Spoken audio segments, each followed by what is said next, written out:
متى تعتزل الفن؟ تصريحات جريئة وأسرار فنية لمنى شلبي.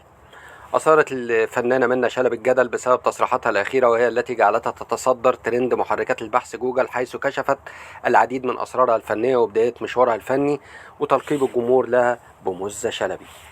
وفي خلال استضافتها ببرنامج لنا والنجوم المذاع على سكاي نيوز عربية، أعربت عن حبها العميق للفن، مشيرة إلى أن الممثل يقدم تضحيات عديدة من أجل هذه المهنة، مؤكدة أنها لا تفضل التمثيل أمام الكاميرا فحسب، بل تتمنى أن تعيش الشخصية التي تجسدها على الشاشة. وخلال اللقاء تحدثت منى شلبي عن الشائعات المتعلقة بزواجها السري، حيث أوضحت: لقيت مكتوب زواج أسطوري وإني اتجوزت في السر، لكني ما بهتمش بأي حاجة تتقال لحد ما لقيت أبويا بيقول لي إيه ده وده. وأضافت: مش فاهمة إزاي يتقال كده، أنا معرفش خيال مين المريض وإزاي يتقال كده. معربة عن أمنيتها في العثور على شريك حياة محترم وعاقل، قائلة: عايزاه مخ نضيف ومحترم.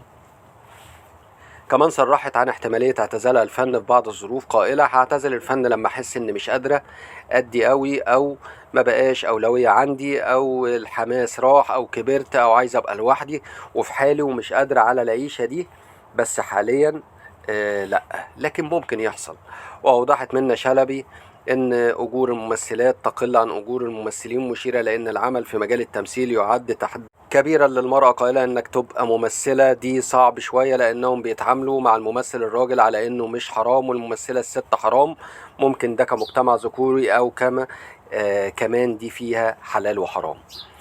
افادت منى شلبي في لقاء بانها كانت تتمنى تجسيد شخصية الفنانة هند صبري في فيلم الفيل الازرق 2، واشارت الى انها تواصلت معها وأعربت لها عن اعجابها الكبير بالدور، مؤكدة انها لم تكن قادرة على ادائه كما فعلت هند.